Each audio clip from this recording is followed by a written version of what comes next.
webinar, where we're going to talk to you about the SMILE project today, which stands for Size Matters Innovative Length Estimates. And this project is a very highly collaborative project and can't be done without all of our partners, which are shown on this screen. So of course, we have the Fishery Management Council, our partners at Scripps Institute of Oceanography and UC San Diego, with the Engineers for Exploration group there. And I'll shout them out again later when it comes up with how we're kind of extracting these lengths, as well as the Fish and Wildlife Foundation of Florida and our data management partners at Axiom, or Tetra Tech Science now, and Sikora. And of course, our funding agency, without none of this is possible, the NOAA Coral Reef Conservation Program grant.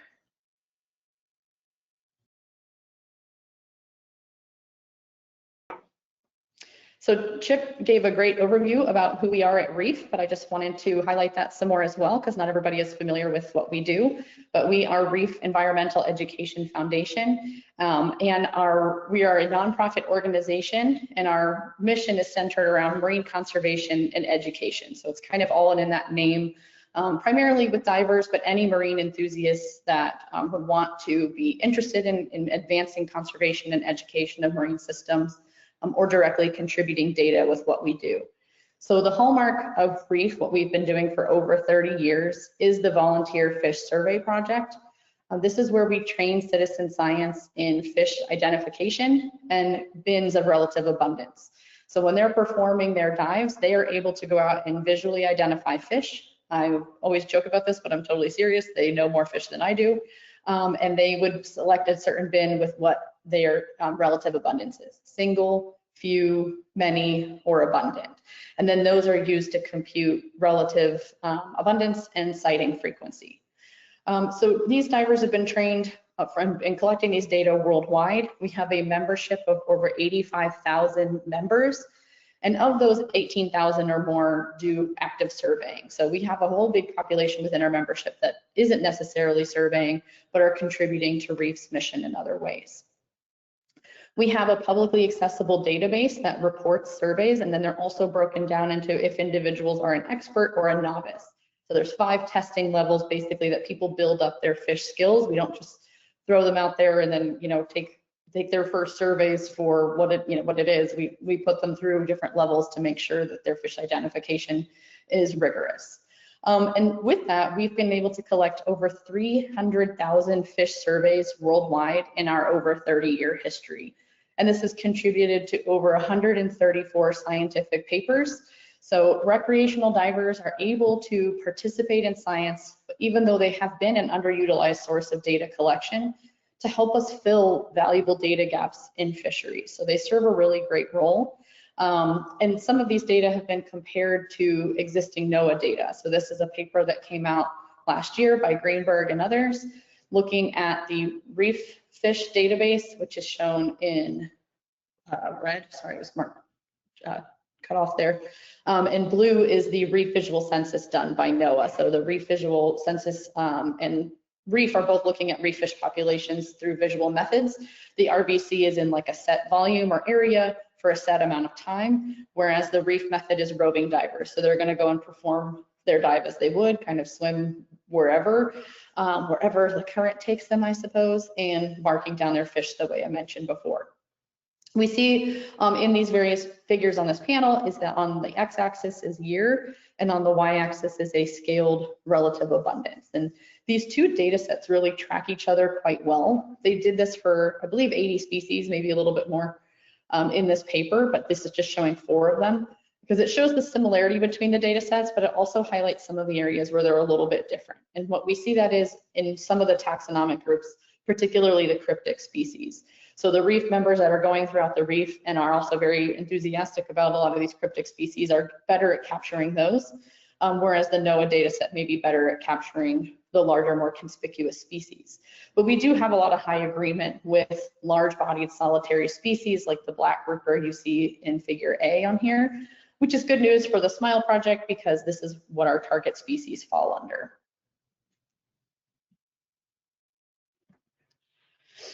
So for those that don't directly use fisheries data, I just want to give a little bit of background on why we care about size data and how this can help us better manage our fish populations.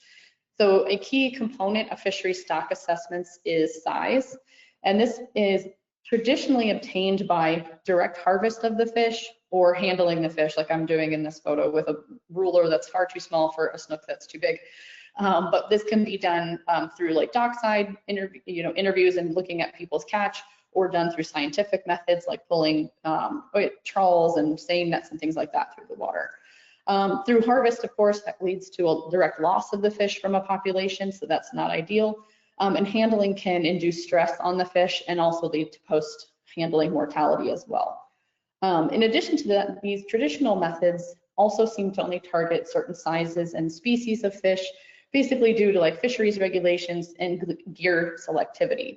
So we have a limited distribution, a limited kind of snapshot on what's happening in the population. Of course, we have professional methods to help us get to this in situ with professional scientists in their methodology, such as the RVC that I described before. They would also be visually writing down the relative abundance and diversity, the species names of all these fish that they encounter, as well as using the T-bar you see the diver holding to estimate the length of fish that they encounter during their cylinder. Other methods include a stereo video system, which is a calibrated dual GoPro system that captures images, basically video of fish, and is then done in post-processing to extract the length from those imagery. And similarly, we can do this with laser calipers in a similar process. So the known distance apart that the two laser dots are, and it can be measured in post-processing. Those software are expensive. They're not attainable and easily used by regular citizen scientists, and it could be rather time consuming as well. So we wanted to develop a methodology to help get more length data with our citizen scientists. So with that, here's an example of a length frequency distribution figure. So this is just some of the data that we might see in a population of fishes. On the x-axis, you have fork length in millimeters, and on the y is the frequency, so how many individuals are of that length. This is from one of my figures I'll get to later, so this is parsed out by camera type. But basically, this is a reflection of what's going on in the population. We'll probably see some sort of bell curve of how many individuals of certain lengths, but based on how it's skewed to the left or to the right can indicate if a population is growing or declining. It's also related to the age structure of a population. So through previous data on a particular species, when they're caught and harvested humanely, we can also determine their length through their otoliths or their ear bones. They mark down little rings on their ear bones, much like tree rings do, and scientists can mark those rings to determine the age of that particular individual. When they're measured prior to that, we relate the length to the age, and with enough data over time, we develop these age at length curves. And they can be used, again, if it's with a published species that we have a lot of data on, we can then use that later non-lethally to determine the estimated age of a fish. So if you catch a fish that's of 150 millimeters, you can draw it out against that species age at length curve and drop it down to determine its age. Some of these species even have daily age rings, so you can get it down to months or more on roughly how old it is. Length or size is also related to the reproductive potential of a species. So typically the larger individuals are more fecund, or basically have a greater reproductive potential. They can make more babies. See this example here with red snapper that's been used in support for the red snapper management. And it's also related to the biomass of a population. So not only do we have length at age curves, we also have length and mass curves, so you can get an estimate of the population mass or weight of that species. And then using all this information and more, it helps us set fisheries regulations. So what is the appropriate bag limit, size limit, season closure, things like that of a particular species, like you see here for a mutton snapper and yellowmouth grouper. And then as those species are harvested or we're collecting data by other means, this will continue to feed into the population information that we have on that species and how we can then continue to manage it in a sustainable way. So by combining this need for length data and the significance of length data, along with the Volunteer Fish Survey Project, where we're getting information on relative abundance and diversity of species, kind of is how the SMILE project was born. Oh, I always mute this and turn back on. Hang on one quick second. Oh, I may not be able to show that to you. This is a little video that only when apparently I'm going to present to people does the volume come back on.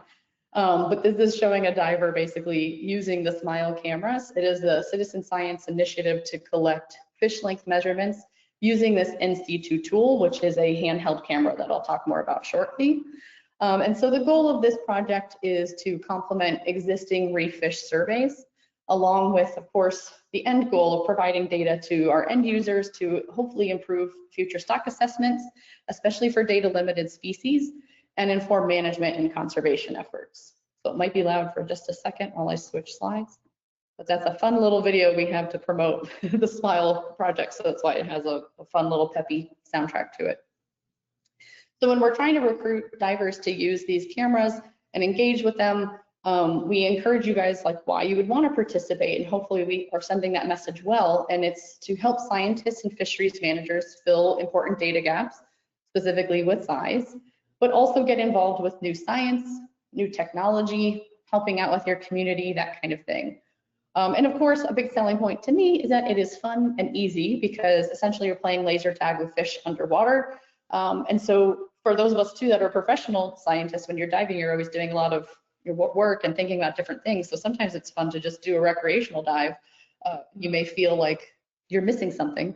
And the SMILE camera is pretty fun for that because it's kind of like playing laser tag, like I said, with fish. And I'll talk more about how we do that process. So it seems to be a fun challenge for people to do, whether citizen scientists or not.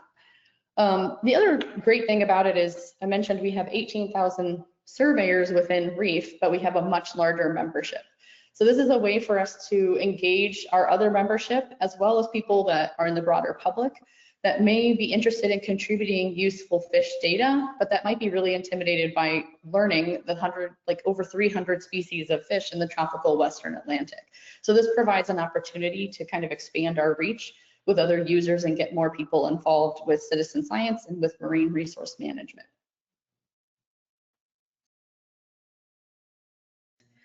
So we have our curated list of species that we target. This is, again, to not overwhelm people, but also kind of focus our data on what the needs are. This list can be a fluid thing over time. This is what our current list is to kind of match our current needs. And again, this is much less intimidating for people to learn 12 species to photograph as opposed to over 300. So the way that we came up with this list is with our partners that I mentioned on the first slide and what the various needs would be. We wanted species that are economically and ecologically important, and also ones that people would hopefully encounter. So we have our 4 grouper species that are common to the area. We basically tell people any big grouper, take a picture of it, but these are the 4 that people are going to encounter: black grouper, Nassau grouper, red grouper, and the Goliath grouper, the gentle giants of the reef. We also have hogfish, which I believe are undergoing a CDAR right now, in the process of that. And then 3 snapper species. We have mutton snapper, yellowtail snapper, and gray or mangrove snapper. Of course, yellowtail and gray and mangrove snapper are more common species that have had CDARs done. So they also provide a nice baseline for us to compare our size data to, and hopefully continue to supplement data for our end users. And then we have 4 species of parrotfish. These are more of an ecological indicator due to their herbivory position in the food web, and sometimes corallivory position, a role in the food web as well. So we have midnight parrotfish, rainbow parrotfish, blue parrotfish, and lastly, the very abundant stoplight parrotfish. So I always joke, like, if you're in a region that may not have some of the grouper and things like that, you'll definitely be pretty active capturing images of stoplight parrotfish. So they're also good for that, for just kind of having a common species. And we encourage people to get all 3 phases and all for the stoplights, and then all sizes that you encounter for each of these species so that we have a nice, good distribution. So this is the SMILE camera. I have one with me. I don't even know how much people can see me on the camera, but I'm holding essentially what's on the screen. The SMILE camera is an Olympus TG6 camera. We also have a couple TG7s, so we'll have, you know, the newer iteration with the more units that we have. It's in its typical underwater housing. And then the modification, so to speak, that we have is a wide angle detachable lens dome port on the camera. And then in the cold shoe mount is a mount to support the single laser. So it's a relatively common camera for recreational divers and a pretty easy to use point and shoot camera. And it's also really handheld, so it's easy for divers to use this at different experience levels, or for our reef members that do survey that also want to pair that with size data, they can do both with relative ease.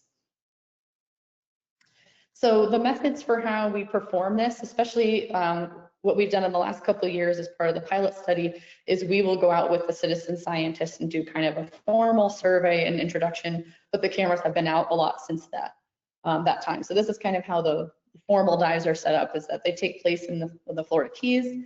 We give the citizen scientists the SMILE camera. It's also known as the FishSense light camera.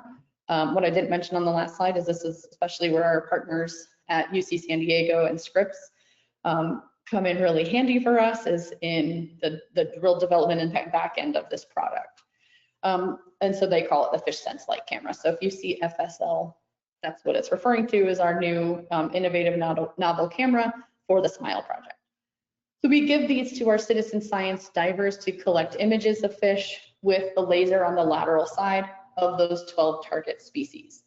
So in this image of the stoplight parrotfish and intermediate phase stoplight parrotfish, you can see a red dot on it, a glowing red dot, pretty central to the fish and as straight on broadside, basically lateral side of the fish to the camera as possible. We do shoot in burst mode when we're doing this because these are living, moving creatures, and we know we're not going to get a perfect shot the first time. We're not going to get the perfect angle. We can deal with a little bit of wiggle on the angle, but ideally this gives us a chance to select images that are going to produce the most accurate fish length that we can extract. For these formal dives, again, that we pair this with stereo video cameras, the existing methodology by staff to compare to the FishSense light cameras, and we do this with paired dives. Basically, we've followed around a diver with a FishSense light camera to, as best as we can, get fish under both camera systems for a direct paired analysis. And any of the results I show with both of these camera systems today will focus on that method. We also do stereo video just roaming around the reef in the same fashion that our divers for reef would be performing these very surveys. And we've also done 30-meter belt transects as well, just to have kind of a more standardized method to get at, a similar comparison to the federal methodology. So before people take these cameras out in the water, they get a brief online training. Right now it's a webinar that's about 30 minutes. We're going to be trimming that down to focus on camera instruction and species as we start to scale this up to dive shops, and I'll talk more about that. And we also give them a dockside instruction. So we show them about turning the camera on, little idiosyncrasies of using it, how to turn the laser on, and how to flood the lens. Because once divers are underwater, they need to flood the lens. So basically to get water between the housing and the wide angle lens, just to reduce any air bubbles and turn on the laser. Once they've gotten to a comfortable descent, they will then take a preset dive calibration slate with their dive buddy holding it, and they take pictures of that dive slate at 4 different distances. So that's kind of our housekeeping at the beginning of a dive, and they do this to kind of detect any laser drift that may occur before and after a dive. So they would repeat this process at the end, or between dives for that matter. It lets us kind of see if anything has moved with the position of the laser.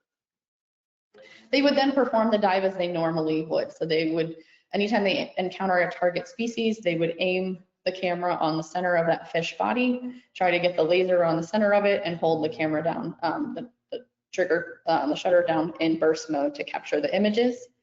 And then after the dive, we record metadata, and the image data are ultimately downloaded.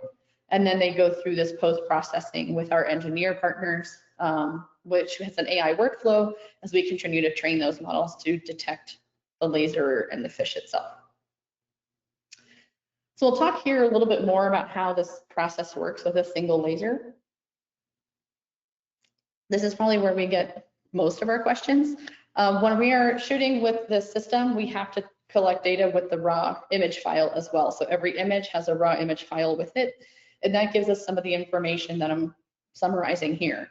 So this also works with depth of field technology. So it relies on the fact that something farther away appears smaller, whereas something further up appears larger. Even though they may be the same size, that depth of field alters our perception of what's large and small. So you can see in this image is a coral reef showing that depth of field. Within these images, we have a coordinate system so that we can find the position of anything within that image. So here's the fish here that I'm going to put a laser on. I've made the dot bigger for instructional purposes. And this would be its XYZ position within that image. If that fish were to come closer and we have the laser on it, the position of the laser is in a new location. So the old one is in this open circle. The new position is more to the left and lower of that. So that the position of that reflects how far away or close up that fish is. And then we also locate the position, now I'm using a real fish example, of the head and tail of that fish. So we now have the coordinates that associate with that, and with the pixels that it takes up in that photo, and the information of where the position is of the laser, we're able to compute the length of that fish. So in a nutshell, that's how it's done. And again, cannot be done without our engineer partners. How we compare these is with the stereo video methodology that I mentioned before. So this is the dual calibrated GoPro system that utilizes CGIS event measure software on the back end. It looks a little something like this. You would have an image of a fish in both left and right cameras. You identify the head and tail in both of those camera channels, and it will compute the length along with some other metrics for you in that system. Again, this is a pretty expensive system, can be time consuming in its own right. And so we're trying to, again, implement a method that citizen scientists can use and provide data reliably.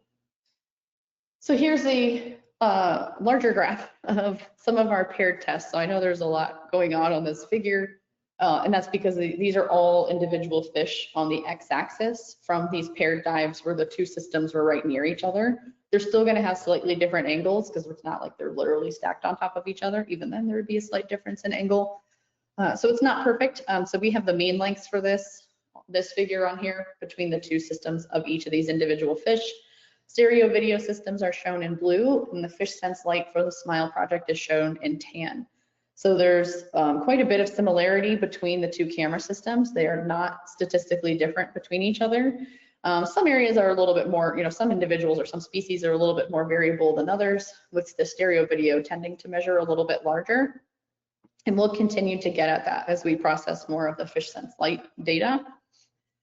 Here is a length frequency distribution panel, as well as by species that I'll walk through here, using these same data. So on these length frequency distributions, we have fork length on the x-axis and frequency on the y. So again, how many individuals of these various lengths. The same color setup here, we have blue as stereo video, and the tan are the FishSense light camera data, and the vertical bars, the vertical dotted bars, are the mean for each of those camera systems. So in panel A in this upper left, this is all fish that you just saw on the previous slide. So their means are pretty different, but again, pretty similar, but the stereo video is a little bit higher. Going through some of these other species that have lower sample sizes, we see a greater difference between the means, even though they still weren't statistically different. So we have the midnight parrotfish and gray snapper that from these data, they weren't very abundant. That can change based on the site or based on the day, of course, with gray or mangrove snapper. And then some more of our abundant species from these data were hogfish, stoplight parrotfish, of course, where you see the smallest difference between the means with this huge sample size, and then the blue parrotfish as well. So across all of them, we pretty much see a similar trend between the two camera systems, even though they do not statistically differ. So you may be asking at this point, how do you know which one is more accurate, which one has the more correct length, if you can't just grab these fish and measure them? So that's where we take fish models out in a pool. We've also done this in the field. Maybe confusing to the natural fish on the reef when I whip out a fake fish, but this is what we do. So we measure it on the FishSense light system as well as on stereo videos. We now have a lot of FishSense light cameras. We're up to like 10 of these units. So we have more of these to process for our different units, but I have 2 stereo video units to compare that with. And the known size of that fish model is shown in the horizontal dotted line. So both of these systems do a great job at getting at the known length of it. And for this model, similar to what we saw for live fish, the stereo video is slightly larger on estimating its length, but still within an acceptable range. And we know that like even with humans, even measuring fish on a fish board, there is an acceptable variation in what different people would measure that fish length at. So all of these fall well within that acceptable range. Some more example of the data that we can do with this. These are all the target species and their length frequency distributions. On the left-hand panel, I just have some of what I call the more common species in our data set. These are the mangrove or gray snapper in green, the stoplight parrotfish in orange. So certainly different sizes and different shapes to their curves.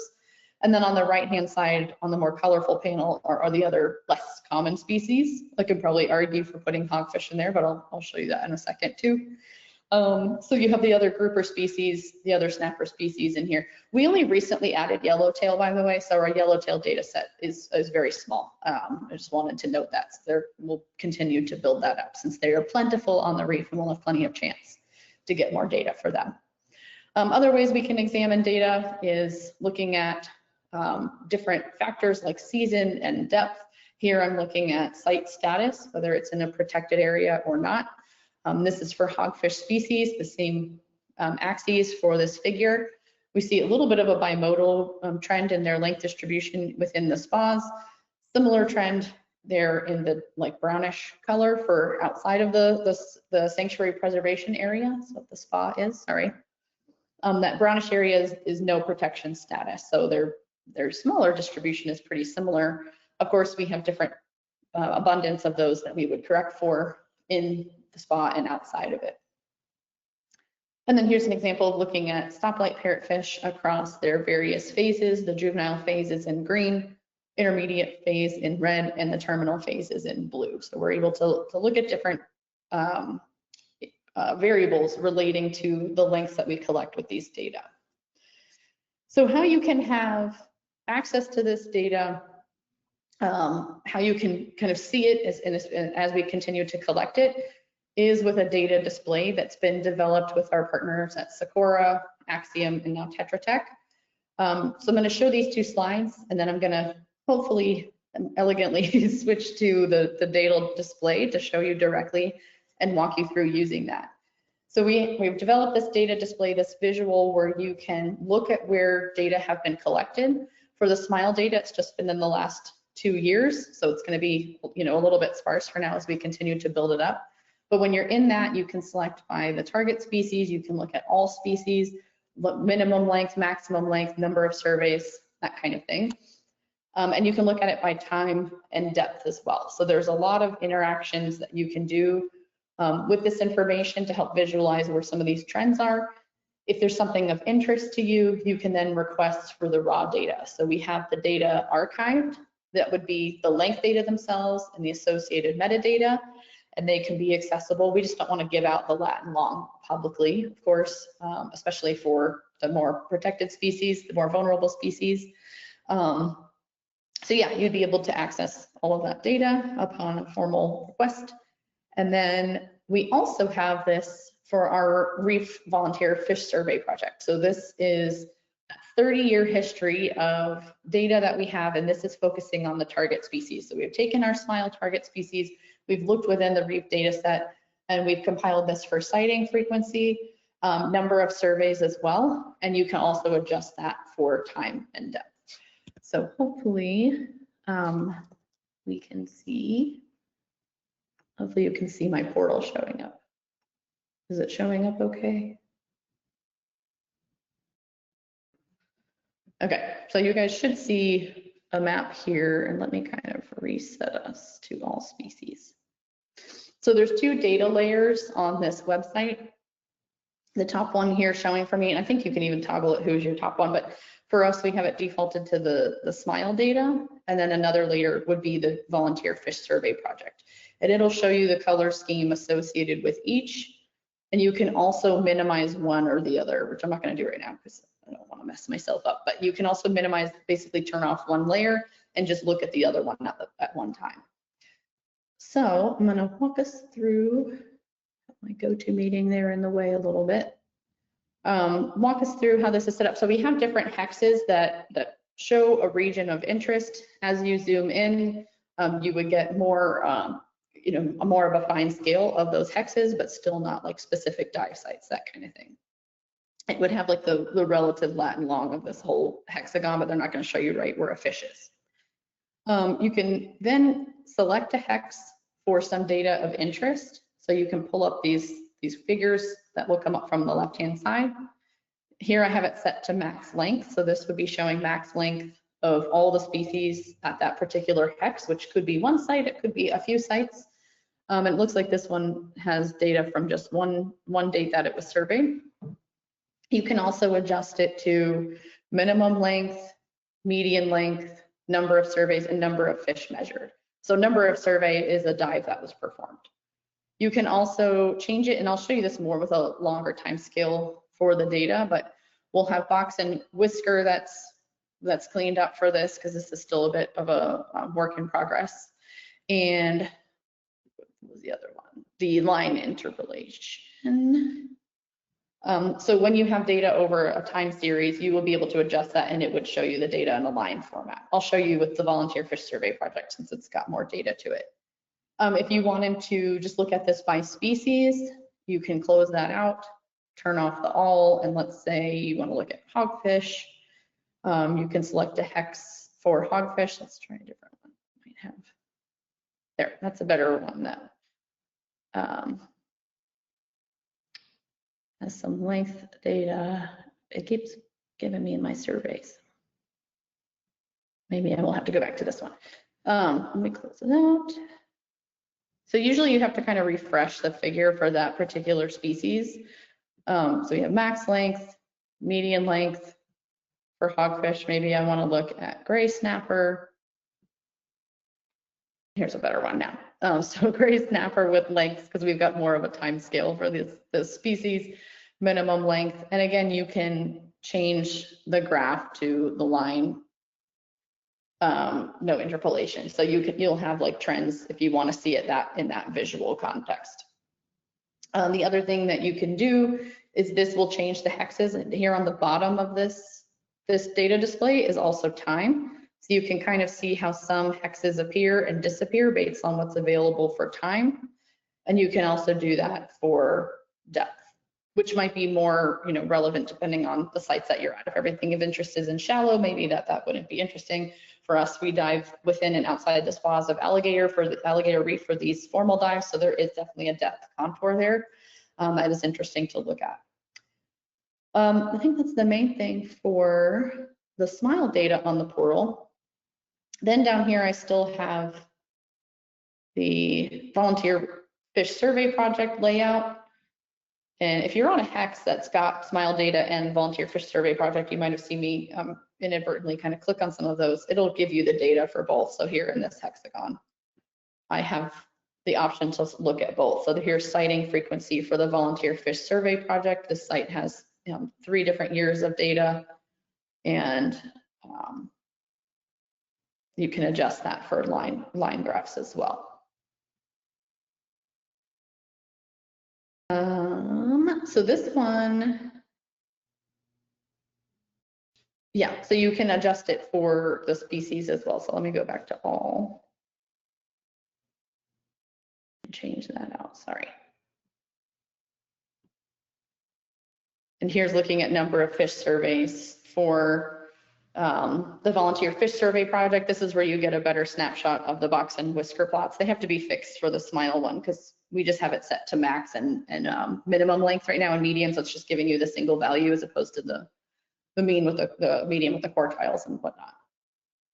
So this is an example of the box and whisker that you'll be able to interact with, as well as line figures. Again, adjusting for date, it's a more kind of dramatic option for the Volunteer Fish Survey project. You can see on the bottom going from 1993 to 2025 and what the hexes would look like over time based on these target species. And again, you can adjust for depth as well within this data set. So it's a pretty handy tool. We've never even really had something like this for reef, so it's really cool to interact with the data in this way. And we look forward to continuing to build to this data set and contribute to it and expand it across a bigger geographic region so we can examine these trends in more broad detail and also kind of fine scale as you move into the hexes. But again, I just want to reiterate that the intent is for these data to be publicly accessible, just like it is for the Reef Volunteer Fish Survey project. And when we have access to both data, you're getting like relative abundance and size data associated with that. So we'll shift a little bit here, just a note on some of the challenges for this project, because it is a pilot project. It doesn't come without challenges. It's a learning experience in itself. Thankfully, our biggest problem is laser longevity, having a robust enough laser. That is our biggest problem. We deal with finicky fish sometimes. We deal with finicky conditions sometimes. We have excellent divers. It's just the lasers that are really problematic. And so we've been developing our own laser to help combat this. Basically, our lasers are prone to flooding. And the biggest reason why is because they twist to turn on and they twist open to change the battery. So even however we coddle them with lubricating the O-rings and things like that, they can still be prone to flooding. So we've been developing a laser with backscatter with our partners there to have a dual laser option. I'll talk about why in a second. So these would be calibrated parallel lasers, and you can also turn one of them off. So it's a single laser option. Maybe somebody's just using it as a laser pointer. And an encased laser with a rechargeable battery so that we can have like a rechargeable port as opposed to, again, opening and closing, unscrewing and rescrewing these lasers. That puts a lot of strain on them. And then we've developed a more robust mount. This is one example of that in metal. We used to have like a 3D printed plastic, but those had the tendency to break. So we've developed a more robust mount. The goal too with this is to ultimately be able to produce this mount product so that any citizen scientist can buy this kit and put it on their own camera and be able to contribute data that way. So we would have an affordable option for citizen scientists to buy it and be able to collect their own data. Right now, we still have kind of this calibration process that happens. And one way that we can overcome that is with the dual lasers. So it's still small. You can kind of see it in this picture with one of our divers. Holding the new laser. It's a parallel laser option. So essentially it's a laser caliper for us that eliminates that need for the calibration slate because we would know if the lasers are off from these set parallel lasers. I have this as the first bullet point, but I'm coming back to it last, is the color of the laser. We have done both red and green, and they both truthfully have pros and cons to them, but we've stuck with green because of the laser attenuation. It's more reliable for us to be able to know that despite conditions, we can still get pretty good data because that laser has better attenuation than the red. So we're currently at green. Don't have anything necessarily against the red. This is just what's working better for the project. And then now I'll shift a little bit to the citizen science component of this project. So as I always say when I'm talking about SMILE, it's both a fisheries ecology project and it's a citizen science project. And we've married the two for this, and we've had a lot of great success with that. And again, that comes a lot from Reef's history of having this huge membership, a really enthusiastic group of divers, and relying on this really incredible diving industry as well. So far, we've had more than 50 different volunteers, and a lot of them are actually repeat volunteers. So these are 50 different unique individuals, but a lot of them have come out again because they enjoy using the product. They enjoy working and providing data, and we'll talk about that as well. They've done 295 total dives in the Keys, and these have also gone on 9 Reef survey trips. So Reef hosts these survey trips around the world. We've sent them on 9 survey trips in the tropical Western Atlantic. So the cameras are better traveled than I am now. They've been to Cuba and Honduras and Belize and Curacao and a lot of areas in the tropical Western Atlantic. So, and when Chip mentioned that these cameras are not restricted to the Keys, we are able to expand this, especially with time. And so we kind of pilot that as well. Part of that, and as we move into these next phases of the grant, we've already done it, started this up in the previous grant period, but we're building that up now as the focus of the next grant, which is to partner with local dive operators in the Keys so that we can literally hand over the keys to the camera, where we're providing the camera and training to those dive operators. And then we have a shorter instructional video for them to show their clientele. So basically they would, whatever their divers are going to be coming out that week, they would reach out to them and say, there's this conservation initiative you can get involved with. Here's a webinar you can watch ahead of time or after you check in and you're waiting on getting things moving with dive shops in the morning. And then they would hand the camera and give you a little dockside instruction, just like I do to our participants. And so yeah, we're starting to build that up to start to like expand the reach of this program. And then with that, we've developed a formal survey, to examine motivators and barriers to participating in a project of conservation technology with citizen scientists and with SMILE specifically to look at performance and use as well, and also assess the demographics. If there is a target audience for SMILE, what might that be?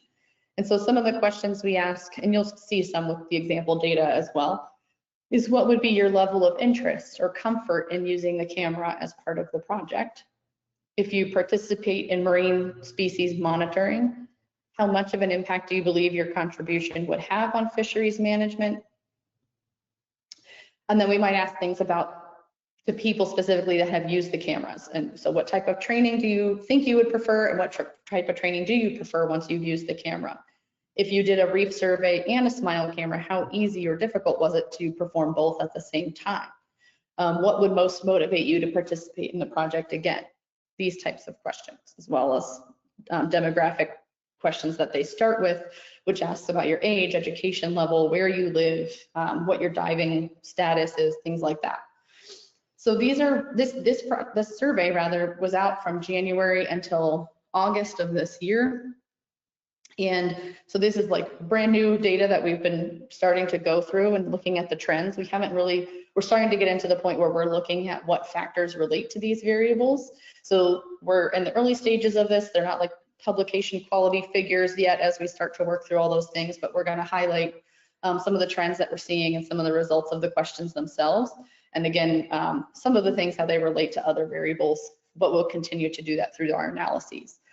So one thing looked at, are you likely or unlikely to participate in the project? They're given a little introduction to the project at first, I should mention that. So they're not just like blindly given questions about a SMILE project. They're given, here's like what this project is, what it's for, how likely would you be to participate? So 77% of respondents would be likely to participate in SMILE if given the opportunity, which is, music to our ears that we have a willing population to do that. If we look within the people that answered likely versus unlikely, we can look at some trends within that. Overall, we have the age breakdown for folks that answered the survey. For those that are likely to participate, it's kind of bimodal. We have some young population, we have some of the older population.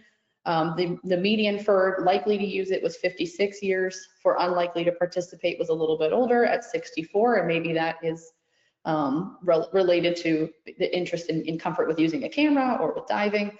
But those were a statistical difference thus far. This is a pretty experienced group of divers, which isn't too surprising because this has been disseminated largely through Reef's membership. So we sent this out in emails, we put it on our social media, we handed out survey cards at Reef events so people to access the survey. We went to dive shops before people would dive for the day. So we have some selectivity in the diving world. We opened it to everybody. We would be happy for anybody to answer the survey, but as our reach goes, that was kind of the bulk of the population. So this isn't really too surprising, but there is definitely a difference in skill level within those that took the survey. So non-users are shown in the gold color here. Those that have used the cameras are shown in purple. So a lot of similar trends between the dive certification for either. So I guess that's part of our targeted audience is to continue to go after divers, but you could do this snorkeling as well, especially if you're a confident snorkeler, you can kind of breath hold to get those side view photos. And then of people that have used the camera, this is a pretty educated group as well. So mostly college educated individuals that have used the camera so far. Then something we've been really interested in, of course, is what motivates people to get involved with this project.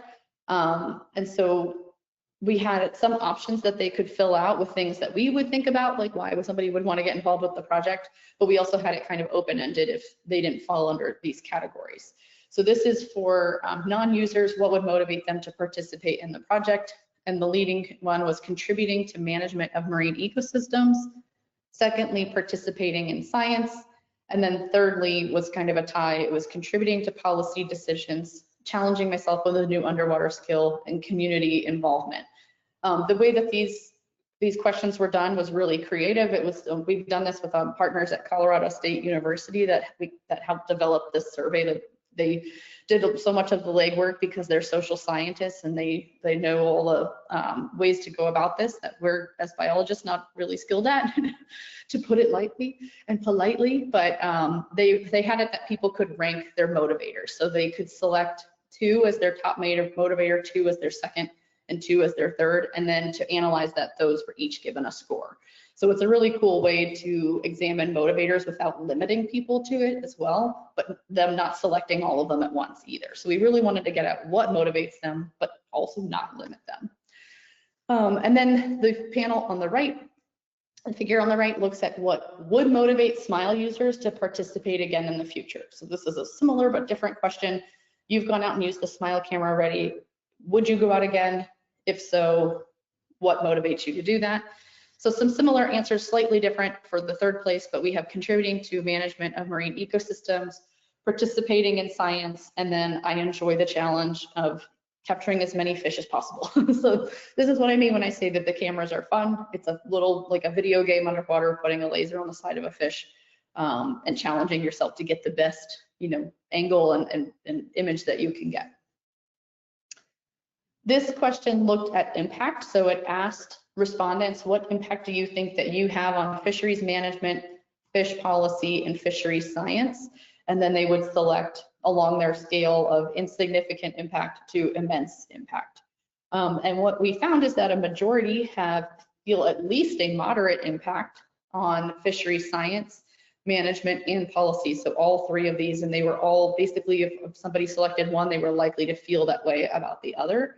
And what that tells me is that divers are really a motivated and engaged group to collect fish data. So this is a group that we should keep targeting, even though they've been an underutilized source in the past. They're really enthusiastic about it. They feel like they are contributing and having an impact, which is really encouraging, because if you were to send this to other groups or maybe even to the broader population, I don't think we would see the same trend. Then we asked things specific to the project. We asked if users would feel comfortable setting up their camera on their own and their likelihood to upload data. So most of them feel pretty comfortable setting up a camera, and this kind of helps us kind of cater that instructional video and dockside instruction, things like that, to the population. And then this is not something that we do yet. We don't have them upload their data. Reef staff handle that at present, but a lot of them are pretty likely and willing to upload data. So that's good for us if we're able to develop a portal in the future where they upload data, how we can continue to engage with them in that aspect. And then lastly, this looked at the preferred SMILE training options. The left hand looked at training preferences before use. And this figure has camera training, because the question asked about what training method would you prefer for the camera? And then for fish identification in the garnet color, basically what was your training preferences for fish identification? And so they seem to prefer a recorded webinar, written guide for download, instructional video, and dockside instruction, and some variability between fish identification and camera usage. So as we look at that more with our reef membership, it should be interesting with reef surveyors because they're pretty confident in their fish identification. So again, this kind of tells us how we may need to cater our training methodology for who's going to be engaging the camera. And then on the right, we have after use. So you've used the SMILE camera, you're doing this post survey. What type of training do you think is best? Dockside boat instruction and recorded webinar were the leading ones. I should remind you too that right now it's a recorded webinar and dockside instructions. This is basically what they got, and they're saying, okay, this is good. But we'll have, again, an instructional video. We already have a hard copy written guide as well, because just people have individual preferences. And so, yeah, so this is just a highlight of some of the questions for this citizen science survey. A really incredible survey, again, that our partners at Colorado State put together and worked with us about what we're trying to determine from these particular surveys and from these citizen scientists. And we look forward to continuing to dig into the data because there's so much there. But the picture is really interesting so far. And then the other way that we engage with our citizen scientists, and we've done this in more recent months, is getting them involved in the back end. And this is actually a cool way to also engage non-divers and people that aren't within reef, because we've got a lot of people working on this now that aren't reef members, is with our AI annotation. So again, we take our images, we upload them, we are trying to get this AI workflow automated, okay? So we have it developed, but we need to train those models and to find the laser and to find the head and tail of the fish, to find the fish, to find the species of the fish. So there's a lot of tasks that we're asking it to do, and we need to tell it the proper way to do it. So one way that our citizen scientists do this is through finding the laser in an image with a platform called Label Studio. So this is a somewhat open source platform that volunteers just sign up to get an email address access to it. So it's not just open to the whole world. We can kind of regulate who's in there and keep an eye on things, but they would go in and mark the laser position. They can go in and mark the species. I'll show you an example in a second. The left-hand panel shows species. So it's got all the target species, and whatever fish has the laser on it is the one we want to know the species of.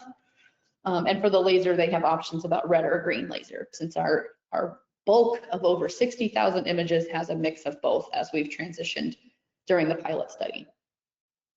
I don't think I have volume on this, so I'm not as scared to show this to you. So this is looking at identifying the head and tail with our Label Studio platform, so really easy to use. We ask that individuals zoom in on the photo with the fish with the laser on it, so this has already been marked for where the laser is. And then they select the hotkey for the snout, which is 1, and they mark the snout position and a hotkey for the fork on that tail, which is the straight through the middle. So we use that fork length because it's giving us a straight line right through the middle of the fish. If you alter that to total length, you would probably get a little bit of an angle to that line and may not be as reflective of the actual length. And this same thing is done with stereo video.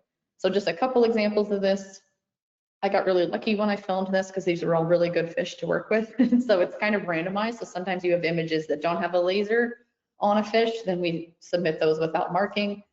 Other times they're just really, a poor visibility type of dive and you didn't get to get a good image of a fish, that kind of thing. You can't find the head and tail accurately. Sometimes it's a fish that's masked with like a sea fan and you can't mark the head of it either. So these are pretty good examples of what we're looking for when it comes to using the SMILE data and marking head and tail to train the AI of what is a usable photo.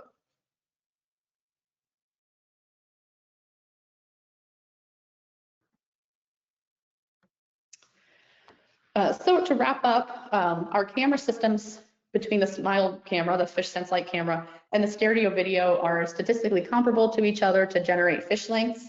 So we can rely on this tool with our citizen scientists to go out and capture images.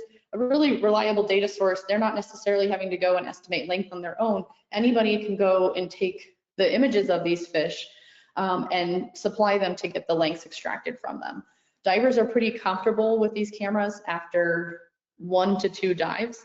And I think that's something we'll start to implement too with our fish surveyors, is not to just kind of hand them a camera to do both at one time, but to let them build comfort with the camera. So sometimes just kind of reminding yourself of what target species, but using the camera, tracking the laser and stuff is pretty good after 1 or 2 dives. Stereo video tends to measure a little larger, but we'll continue to work through those data to look for trends. We've done some troubleshooting with hardware and software by making and producing a new laser product, as well as having volunteers help us on the back end with AI annotation to get through all of these images so we can have a more automated process. And with that positive, with how many dives it takes for divers to be comfortable with it, we've had a really positive citizen science response, and that's what we're seeing so far with the survey. That's what I see with interacting with divers with the product and with them returning to come out and dive on the project again and ask about using the cameras and taking them out. And again, we have the data display that's available that we'll continue to tidy up and provide more data to as the SMILE project continues. So we have it publicly available data in that aspect, but also we want to remind, especially for our end users, that these data would be available akin to Reef's Volunteer Fish Survey project, where you can like download some reports online and see the relative abundance and sighting frequency for certain species. But if you want more of the raw data, which is actually even what we used for the data display, that is, you just request that from Reef. So similar way that would be handled with SMILE data. We have it archived, we have the imagery data archived with us in our hard drives. And so we can provide data that's requested. So with that, I'm just gonna end on this SMILE infographic that highlights probably a lot of what I've already talked to you guys about, but in a nice, tidy infographic about why we're doing the project and how we do it, along with our project partners, and how you can access our website on the QR code, which we keep up to date with the data products, with upcoming dives or workshops that we do with the public. We had the survey on there when it was active as well. So there's a lot of information on there that we keep up to date, and then ways to contact us for further information. So with that, I can stop and give us time for questions.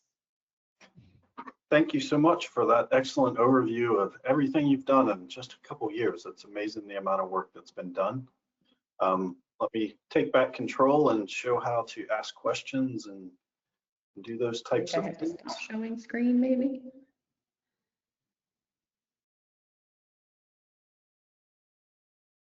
Right, so you should see how to work a webinar. Is that correct? Is that what you're seeing, John? All right, so we are on the how to work a webinar once again, just to make sure everybody can see it clearly and remember how to do this. There is a hand icon. In some computers, it will look like this, and others, it might just be on your control panel. In this version, if your hand is just blacked out, that means it's not raised, but if it's highlighted in white, that means it is raised. On the other version, if your hand has a red arrow pointing up on it, that means your hand is raised. If you want to speak, once again, click on the microphone icon that has a slash through it that's indicating you can't speak. Once your hand has been raised and we're getting ready to call on you, the computer will notify you that you've been unmuted. You'll need to click on the microphone to make sure you unmute yourself. And then under settings, we'll go into how to type in a question. It is right down here. You can do it under the question box or under the settings menu. You'll get to the same spot. And then if you're using a mobile phone, once again, the microphone, and you can do reactions. You can raise your hand under that More tab. And then you can also enter a question. I did provide a link to the length portal that Jen was showing earlier. That's in your chat menu, as well as 3 different websites where you can look into either the information from the South Atlantic Fishery Management Council, from the Reef website, or from the Socorro website, the 3 different partners for this project. So with that, I will open the floor up to any questions that anyone may have.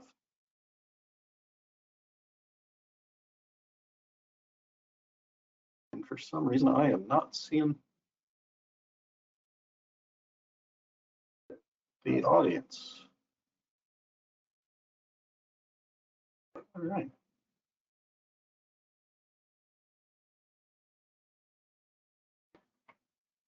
So with that, all right, seeing one hand raised. John, you've been unmuted. It's showing yourself muted. There you go. Yeah, can you hear me? Yes.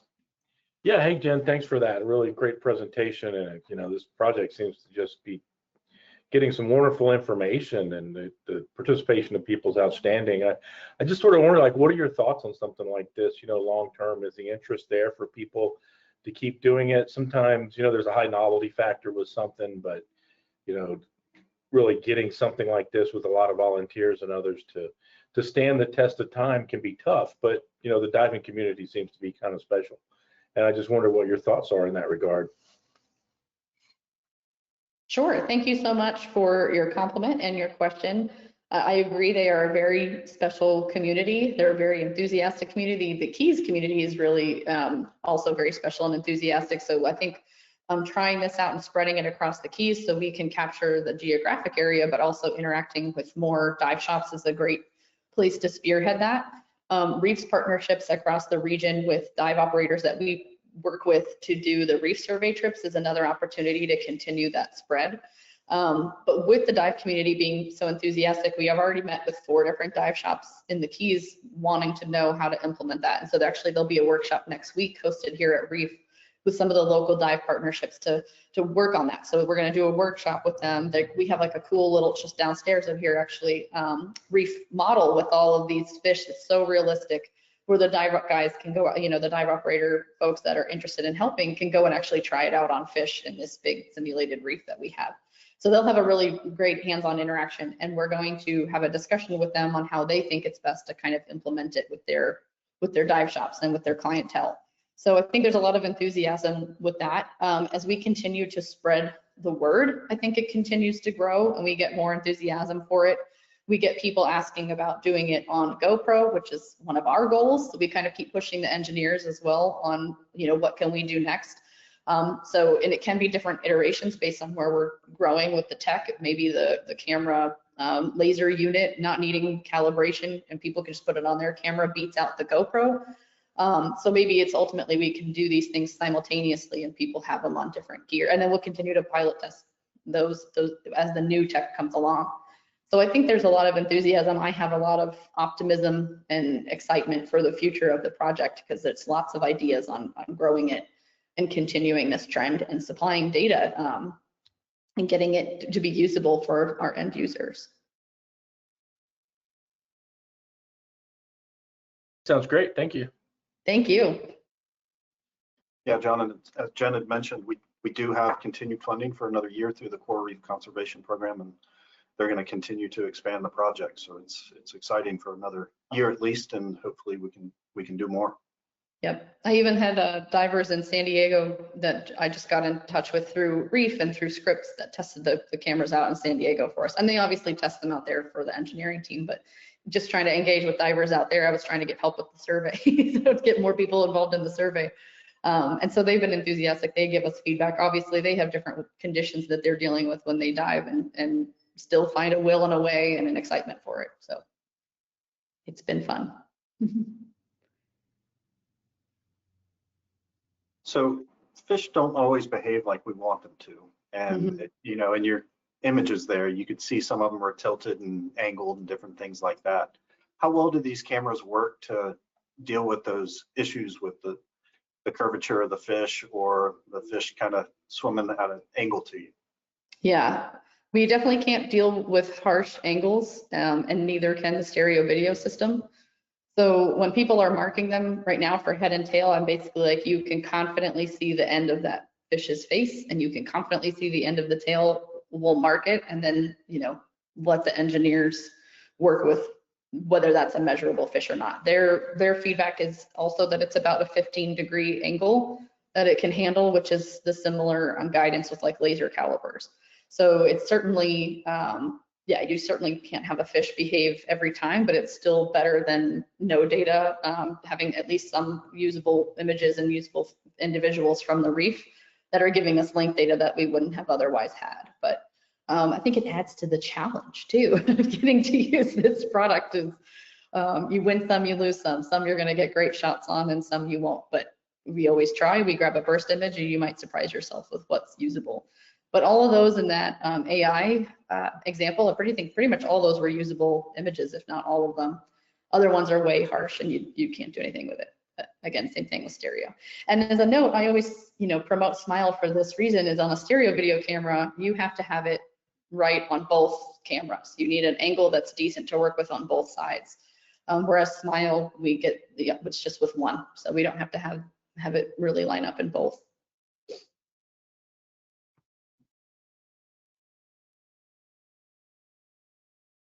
All right, got a question from Nick. Go ahead, Nick. Can you hear me okay? Yep. Okay, awesome. Thanks, Jen. That was a great presentation.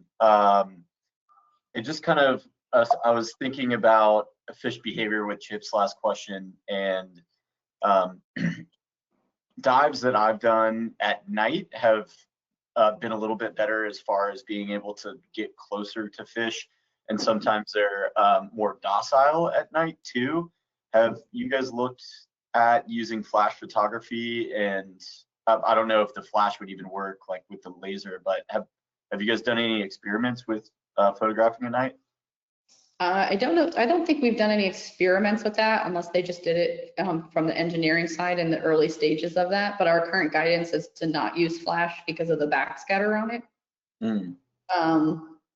I reckon they would really have a hard time in San Diego if they tried that at night. I don't know about doing it here in the Keys. I mean, it's certainly worth a try. Obviously, it doesn't hurt for us to go out and do it and see what the product is. But yeah, their guidance right now is no flash. It has to be zoomed all the way out, obviously, so we're not influencing the depth of field that we're relying on, that kind of thing. So there are like set settings that we have to follow. Awesome, thanks. Yeah, but you're right. Some species are really like a red grouper. You can just walk up and swim up and hug them if you want to. They don't care about being photographed at all. A black grouper takes off, but it'll usually come back, so you have like another chance. So those are things I tell people, like, be ready if you're about to photograph a black grouper. They're going to leave, but they'll come back. Hogfish are hit or miss. Yellowtail snapper want to eat the laser. It's just really funny the fish behavior that relates to it. And it could be species, and then all of a sudden it's like a totally different reaction for that species. And you're like, well, I guess it's the individual. I don't know. Just when you think you have them figured out, they do different things.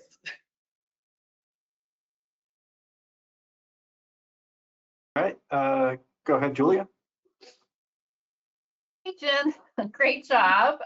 Like Chip said, it's really exciting to see all that has been accomplished over the past 3 years for this project, and really excited for its future. My question is on the AI stuff, and I was just interested more in kind of volunteer, how many volunteers y'all have had helping with the AI stuff, and do you find that are the folks helping with that the same people who are using the Smile cameras, or is it tapped into a whole different group of potential volunteers? That is an excellent question. They are pretty much a totally different group. So there are people that are interested in AI. There are people that are with reef and know about reef. There's people that I don't know that they're either. They've just kind of come across a volunteer opportunity. There is a little bit of rotation with people's time availability, and we kind of expected that. I should have mentioned too that we have training available for that, so we don't just throw them out into the annotation world either. They're given a video instruction, written instruction, so that they can rely on. We have like a Google sheet that they can interact with us when they're not sure about certain images. We follow up with them periodically because we'll spot check the images, and if something changes on our end, like, hey, now we need you to do this, which happens a lot, or it's more like we need you to switch to a different folder. We need you to go back to doing lasers. We need you to go back to doing head and tail. So we stay in contact with them a lot, and we make adjustments for who's active on the project in terms of who we're reaching out to and whatnot. So we try to keep track of all of those things. But we've had about 70 volunteers that have come into the AI side. So that gets to be a lot. But the platform also tells me who's active, so I can kind of target how I need to inform people of things that way. So I'm not just knowing everybody that maybe isn't working on it anymore. But yeah, another really enthusiastic group. I mean, some people have done thousands of images, so that's huge for us. And it's one of those things that if anybody wants to do it too, it's a fun little background meeting thing that if you're maybe not an active person on a meeting, you can be clicking on laser images and heads and tail of fish in the background, or kind of doing something like you're listening to a podcast, like whatever it is. It's one of those things that can be done on your own time, and the information for that's on our website.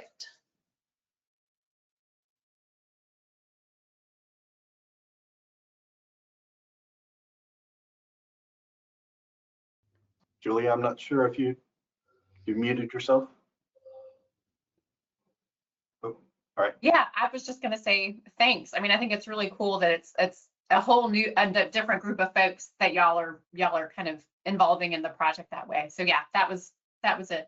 Thank you. Yeah, and they're from all over the world too. So they punch in at different hours of the day, labeling and annotating stuff for us.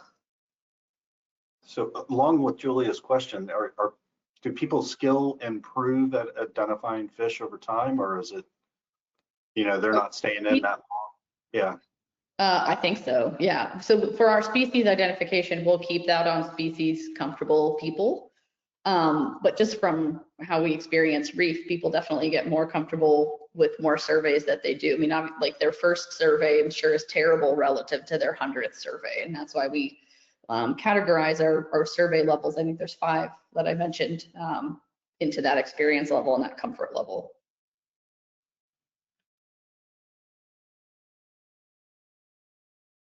But yeah, I think you get better with marking photos too with time. It's probably not so much of the accuracy, but the rate at which you mark something. So because I've done so much stereo video, I'm probably faster starting a new AI project because I've marked so many heads and tails of fish from stereo video. And as people done thousands of images, I'm sure they're a lot faster too.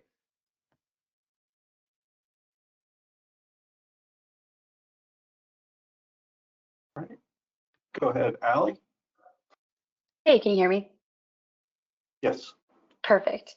I was wondering along kind of that same line for the people who are identifying the fish, do you have like a test to make sure that those people are training the AI and then, you know, are they accurate enough to be training and identifying fish correctly before they start?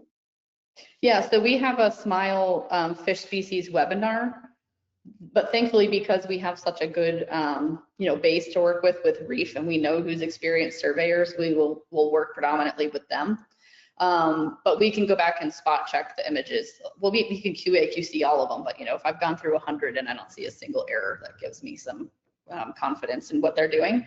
But yeah, certainly, or if something's coming up, you can have a post hoc QA, QC. If you have a mangrove snapper that's measuring way too large, that probably is like, hey, might be a grouper or something like that. Instead, we need to take another look at it. But I have a lot of confidence in our reef divers. They have a sheet for reference as well. And then there is the webinar, like I said. And when it comes to marking fish, a lot of times divers take pictures of other fish while they're underwater. So we get a lot of lane snapper.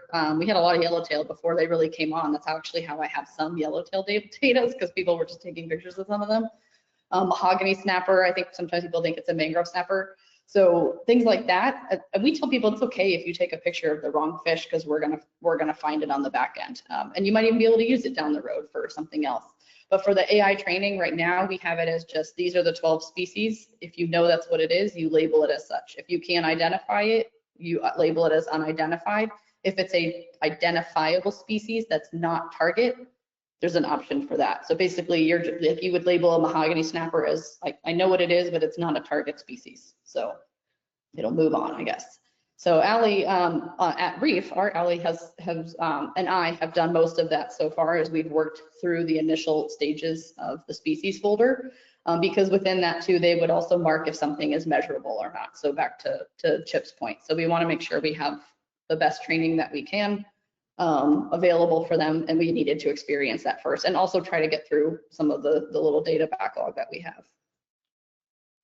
Thanks for that. I have one other quick question, not about the AI training. Have you ever considered having divers note certain behaviors that they're noticing while they're photographing? I was thinking specifically with some of the grouper species, if they're observing spawning. Gotcha. So what I do when they're out with me is I do an audio recording. We'll just like talk about, we have like a little set of questions that we talk about. One of those is like your experience with the fish. I don't think I've ever noticed anybody spawning, because we just don't have that many. We've never encountered that many grouper either in one dive, but they've taken it. Well, I'll come back to that, I guess. So we don't have like a formal way that we've asked people to report back fish behavior, but we have commented that there could probably be a whole master's thesis on this, on what fish behavior is to a red or a green laser, because again, there is pros and cons to both, and there's some react to red, some react to green. So it's like, there's not enough to say clear cut from our anecdotes, like this is what they're doing to this color laser, but that would be actually a really interesting project that we think could be done. And then so I would hope some of them support grouper spawning. That would be like a really cool, noteworthy thing that they've done. As an organization also goes to the Cayman Islands every about February, January for the NASA groupers bag. And so they take the cameras out on this bag as well. So like the image that you saw of the NASA with the stereo video example, that's from that bag, and they take the smile cameras out there as well. So that was intentional, but. Awesome, thank you. Thanks. And with SPAG, you mean spawning aggregations, right? Yes, spawning aggregation, sorry. And then to follow up with Ali, I've actually looked at some of the AI annotation stuff, not within Reef, but other projects. And there's some indication that even with classification success being accurate at 50% of the time, you can still train AI to be over 95% correct. So even though the people might be telling the training set, training it incorrectly, it can fix itself, which scares me even more. Yeah, I was gonna say we're all gonna be out of a job. Yeah, I wanted it to replace me for stereo video processing, but it wasn't there yet. We know there's some things like VIAME, that the federal government may use for some of these things. It still just wasn't quite at what we're working with here. So kind of a fresh approach to it, so to speak. But yeah, sometimes I want it, I'm okay with it. And other times, yeah, it's a little scary in terms of this exact work. But yeah, maybe we can test, that's more of a question for the AI for the engineers, but testing the AI by telling it it's the wrong thing and seeing what it comes back with. So it's a good idea.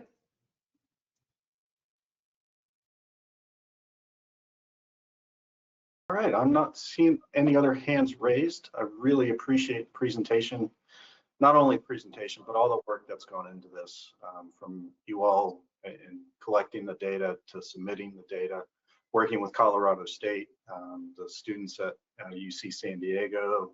It's amazing the group of people that you've had to work on this, and we're really appreciative of everything that has come together, and it's looking like the pilot project was a success, and we're getting some good links for it. And with that, if you want to add any closing remarks.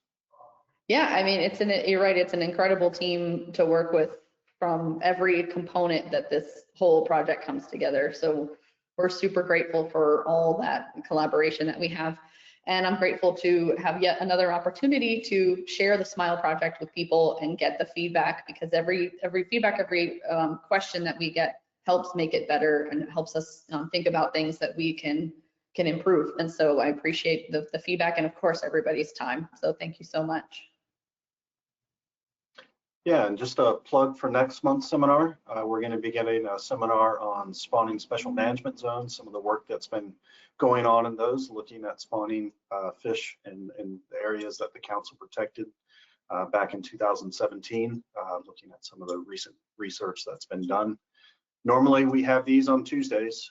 Tuesday is going to be a federal holiday next month, and so we're going to have it on November 13th is going to be the day. November 12th will be the day that we're going to have it.